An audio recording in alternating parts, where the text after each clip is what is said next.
राधा रानी की मृत्यु कैसे हुई थी? श्री कृष्ण ने क्यों तोड़ दी अपनी बांसुरी? जब भगवान विष्णु ने कंस के वध के लिए श्री कृष्ण का अवतार लिया, तब इस दौरान उनके प्रेम के रूप में राधा रानी का जन्म वृंदावन में हुआ।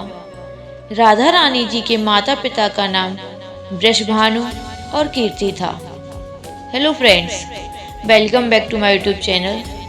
आज की इस बेहद ही खास वीडियो में आप सभी का स्वागत है। आज की वीडियो में हम जानेंगे कि माँ राधा रानी की मृत्यु कैसे हुई और श्री कृष्ण ने अपनी बांसुरी को क्यों तोड़ दिया।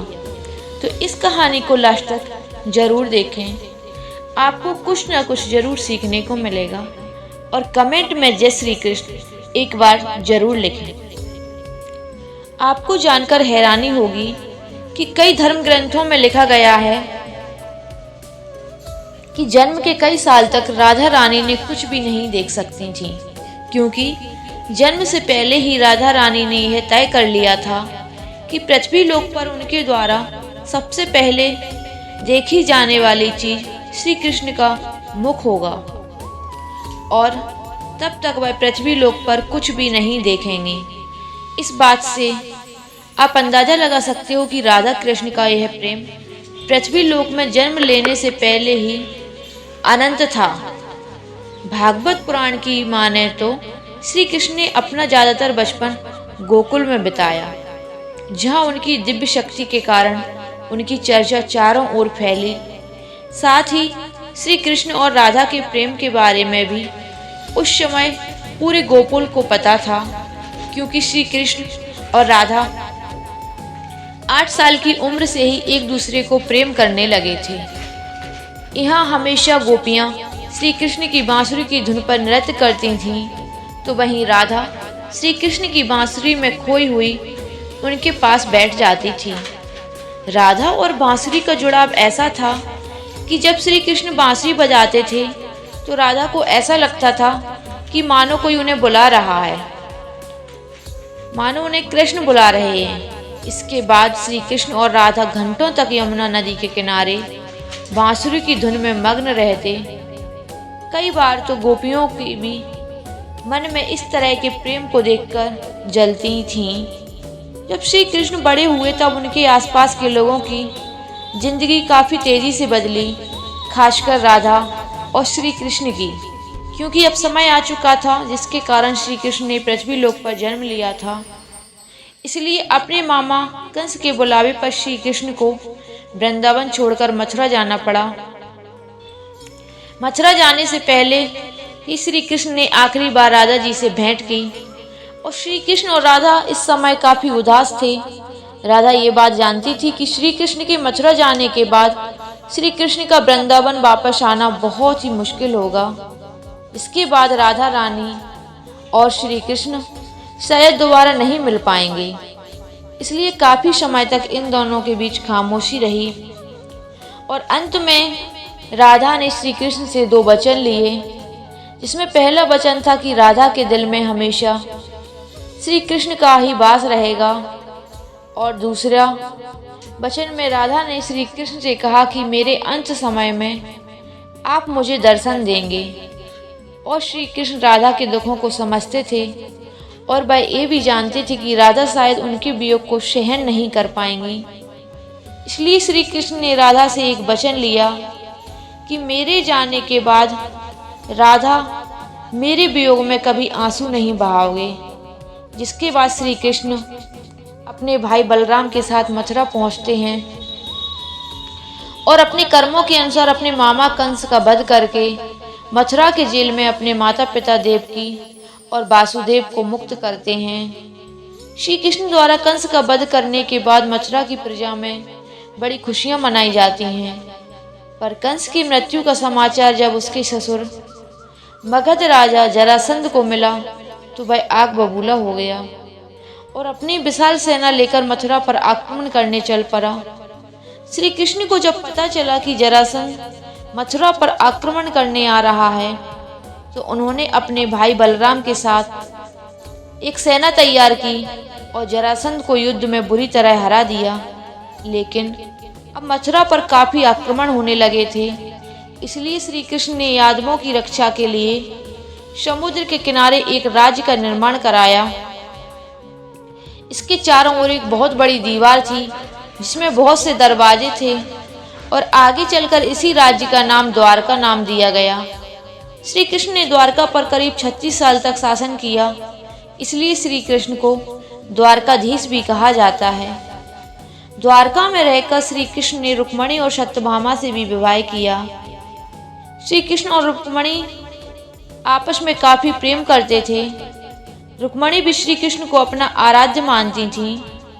यहाँ तक कि रुक्मणी ने तो अपने परिवार के विरुद्ध जाकर श्री कृष्ण से भागकर यानी गांधर्व विवाह किया था। जब श्री कृष्ण द्वारका पर राज कर रहे थे, उस समय भगवान श्री कृष्ण का जीवन काफी व्यस्त था। वहीं राधा रानी वृंदावन में बैठी श्री कृष्ण की यादों में खोई हुई थी। श्री कृष्ण अपने जीवन में व्यस्त भले ही थे, लेकिन उन्होंने कभी भी राधा रानी को नहीं भुलाया था। कई बार तो उनकी पत्नियों भी श्री कृष्ण के राधा के प्रेम को देखकर काफी जल जाती थीं, क्योंकि सोते जागते कृष्णा राधा नाम जप करते थे, मानो राधा और श्री कृष्ण का प्रेम ही श्री कृष्ण के लिए कोई शक्ति है। वैसे कुछ कथाओं में ये लिखा गया है कि खुद ब्रह्मा जी ने आकर बचपन में राधा रानी और कृष्ण का विवाह करवाया था, लेकिन ज्यादातर धर्म ग्रंथों के बारे में इसका कोई उल्लेख नहीं मिलने पर इसे माना नहीं जाता है। श्री कृष्ण के वियोग के बाद राधा श्री कृष्ण की भक्ति में लग जाती हैं, जिसके बाद एक समय ऐसा भी आता है जब उनका विवाह यादव पुत्र अभिमन्यु से कर दिया जाता है। और यादव पुत्र अभिमन्यु को श्राप मिला था कि वह कभी भी राधा रानी को छू नहीं सकता। अगर उसने ऐसा किया या कोशिश भी की तो वह स्वयं भस्म हो जाएगा। राधा रानी विवाह जीवन में स्वयं तब तक रहीं, अपनी समस्त जिम्मेदारियों को पूरी करती रहीं और फिर उन्होंने अपनी सभी जिम्मेदारियों से मुक्त होकर अपने प्रेम श्री कृष्ण से मिलने का फैसला किया। और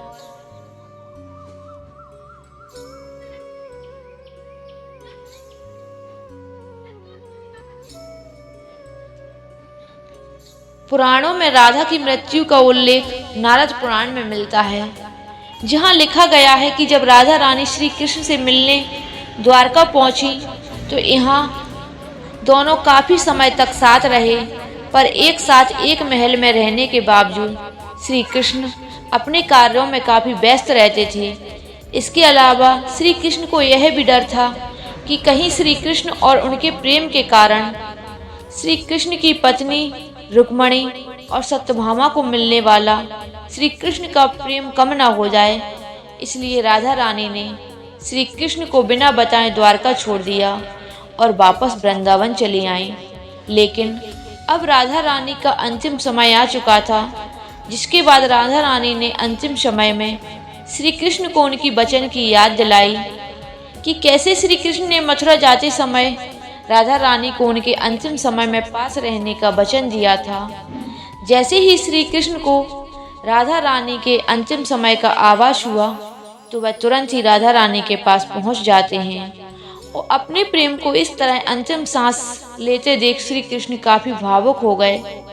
जिसके बाद श्री कृष्ण ने राधा रानी के अंतिम समय में कुछ मांगने को कहा। राधा रानी ने पहले तो श्री कृष्ण से कुछ नहीं मांगा, लेकिन जब श्री कृष्ण ने जोर दिया तो राधा ने कहा कि मेरे बस एक ही इच्छा है कि मुझे मेरे अंतिम समय पर आपके साथ वैसे ही पल बिताने हैं जैसे हम वृंदावन में एक साथ बांसुरी की धुन में समय बिताते थे।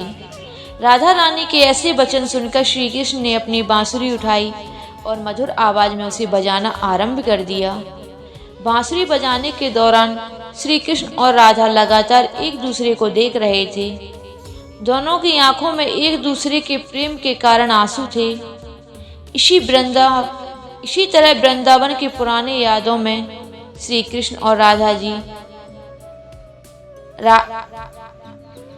इसी तरह वृंदावन की पुरानी यादों में और श्री कृष्ण की बाहों में राधा जी ने अपनी अंतिम सांसें लीं और राधा जी की सांस थम जाने पर श्री कृष्ण की बांसुरी की आवाज़ भी थम गई और श्री कृष्ण को राधा जी की मृत्यु से इतना दुख पहुंचा कि उन्होंने उस समय अपनी सबसे प्रिय बांसुरी को ही 2 टुकड़ों में तोड़ दिया। और इसी तरह एक दिन ही श्री कृष्ण ने अपनी 2 सबसे प्रिय चीज़ें खो दी, जिसमें सबसे पहले उनका प्रेम और दूसरी उनकी बांसुरी थी। श्री राधा जी की मृत्यु के बाद श्री कृष्ण भी ज़्यादा समय तक पृथ्वी लोक पर नहीं रहे और अपने अंतिम कार्य यानी महाभारत के युद्ध को समाप्त करने के बाद उन्होंने भी पृथ्वी लोक को छोड़ दिया। तो ये थी आज की हमारी वीडियो। यदि आपको हमारी वीडियो पसंद आई हो तो हमारे चैनल को सब्सक्राइब कर वीडियो को लाइक करना ना भूलें और कमेंट में एक बार जय श्री कृष्ण जरूर लिखें। कहानी को अंत तक सुनने के लिए आपका बहुत बहुत धन्यवाद।